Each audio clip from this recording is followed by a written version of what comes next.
మీ business ఏదైనా మీ ఊర్లో promotion చేయాలంటే అది సుమన్ టీవీతోనే సాధ్యం. ఇప్పుడే సంప్రదించండి.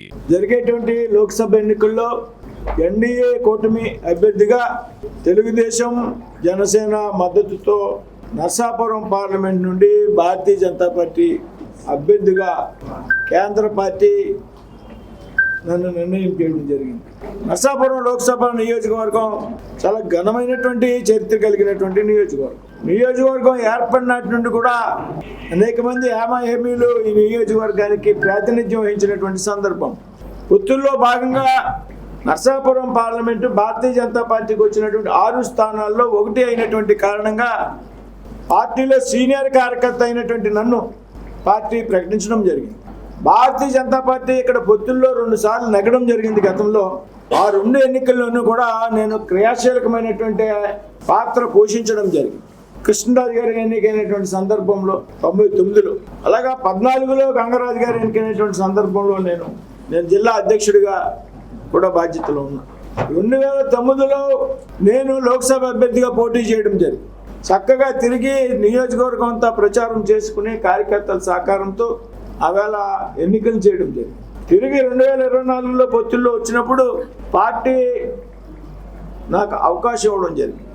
మేము పార్టీ టికెట్ కోసం ప్రయత్నం చేసి తెచ్చుకున్నటువంటి సందర్భంగా ఏ జిల్లాలోనూ లేనటువంటి చక్కటి అండర్స్టాండింగ్ ఈ జిల్లాలో ఉన్నటువంటి నాయకులకు అన్ని జిల్లాల్లో మాకు కావాలంటే ఈ జిల్లాలో మేము పోటీ పడాలి.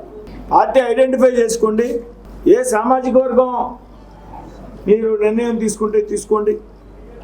అది నాకు కావచ్చు, సత్యనారాయణ గారికి కావచ్చు, జిల్లా అధ్యక్షుడు తాతాజీ గారికి కావచ్చు. నో ప్రయారిటీ, ఇందులో 1, 2, 3 మేము చెప్పాం అని అంతా ఫ్రీగా మేము ఉన్నాం. అయితే కొన్ని పరిస్థితుల్లో సందర్భాల్లో నాకు ఇవ్వడం జరిగింది. ఎన్నికల్లో ఖచ్చితంగా పెద్ద మెజార్టీతో గతంలో 2 సార్లు భారతీయ జనతా పార్టీ నెగ్గితే ఇవాళ 3వసారి భారతీయ జనతా పార్టీ నెగ్గడానికి సిద్ధంగా ఉంది అనేటువంటి విషయంలో ఏమాత్రం కూడా అనుమానం లేదు. కొంతమంది నాకు బాధ కలిగి కొన్ని లోకల్ ఎడిషన్స్లో వారానికి ఒకసారి వచ్చేటువంటి పేపర్లు ఉంటాయి జిల్లాలో. సామాన్యుడు, ఆర్థికంగా బలహీనుడు అని రాస్తాను. నేను సామాన్యుని కాబట్టే సామాన్య కార్యకర్తలతో కలిసి పనిచేశా 34 సంవత్సరాలు. కానీ ఈ సామాన్యుడిలో మీకు తెలియని అసామాన్యుడు కూడా ఉన్నాడనేటువంటి విషయం నేను చెప్తూ ఉన్నా. విద్యార్థి ఉద్యమాలు నిర్మించినటువంటి వ్యక్తిని నేను ఉమ్మడి జిల్లాలో.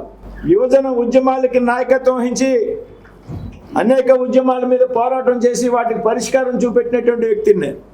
34 సంవత్సరాలుగా అనేక అవకాశాలు వచ్చి పార్టీ మారితే అనేక అవకాశాలు అనేక పార్టీల నుంచి వచ్చినటువంటి సందర్భంలో కూడా నమ్ముకున్న సిద్ధాంతం కోసం, దేశానికి మంచి చేసే పార్టీ కోసం, ఈ పార్టీ వల్ల ఈ దేశానికి మంచి జరుగుతుంది అనే ఉద్దేశంతో అదే పార్టీలో ఈనాటి వరకు కొనసాగమైనటువంటి విషయాన్ని అసమర్థతగా భావించద్దు దయచేసి. సిద్ధాంతానికి కట్టుబడి పనిచేసేటువంటి నాయకుడిని కానీ నేను పార్టీలు మారితే అనేక అవకాశాలు వచ్చేటువంటి పరిస్థితి ఉంది, అనేక ఆశలు చూపెట్టేటువంటి సందర్భంగా కూడా ఉంది మిగతా పార్టీ. కాబట్టి పొత్తు తాలూకు ధర్మం ఎలా పాటించాలి అనేటువంటి విషయం పూర్తిగా తెలిసినటువంటి వ్యక్తిని. ఎందుకంటే నర్సాపూర్ పార్లమెంటు 2 సార్లు పొత్తుల్లో గెలిచాం. 99 to 2004 తెలుగుదేశంతో పొత్తు ఉన్నటువంటి సందర్భంలో ఆ ఎన్నికల్లో కృష్ణరాజు గారికి చేదోడు వాదోడుగా ఉండి పెద్ద లక్ష్మీనారాయణ గారు ఆవేళ అధ్యక్షులుగా ఉన్నారు. కృష్ణరాజు గారు చెడుకో పక్కన పాకా సత్యనారాయణ గారు నేను ఉండి ఎలక్షన్ చేసి గెలిపించాము. 2009లో సాక్షాత్తు నేనే పోటీ చేయడం జరిగింది. 2014లో నేను జిల్లా అధ్యక్షుడిగా ఉన్నాను, పాకా సత్యనారాయణ గారు రాష్ట్ర ఉపాధ్యక్షుడిగా ఉన్నాను. గంగరాజు గారి గెలుపులో చాలా కీలకమైనటువంటి పాత్ర వహించాను. ఈ 2 ఎన్నికల్లో కూడా ఎక్కడన్నా సమన్వయ లోపం వస్తే పొత్తుల్లో ఉన్నటువంటి పార్టీలతో అవి సరిచేసి సమన్వయం చేసి ముందుకు తీసుకువెళ్ళినటువంటి అనుభవం మాకుంది. పొత్తుల్లో జనరల్గా మండల స్థాయిలో, అసెంబ్లీ స్థాయిలో ఏదన్నా విషయం వచ్చినప్పుడు వెంటనే ఇన్వాల్వ్ అయ్యి కూర్చోబెట్టి మాట్లాడి సరిచేసేటువంటి అనుభవం మాకుంది. కాబట్టి ఏదైతే తెలుగుదేశం జనసేన పార్టీలతో నేను ఆల్రెడీ అందరితో ఫోన్లో మాట్లాడాను, జిల్లా అధ్యక్షులతో, శాసనసభ్యులుగా ఉన్న వ్యక్తులతో మాట్లాడాను.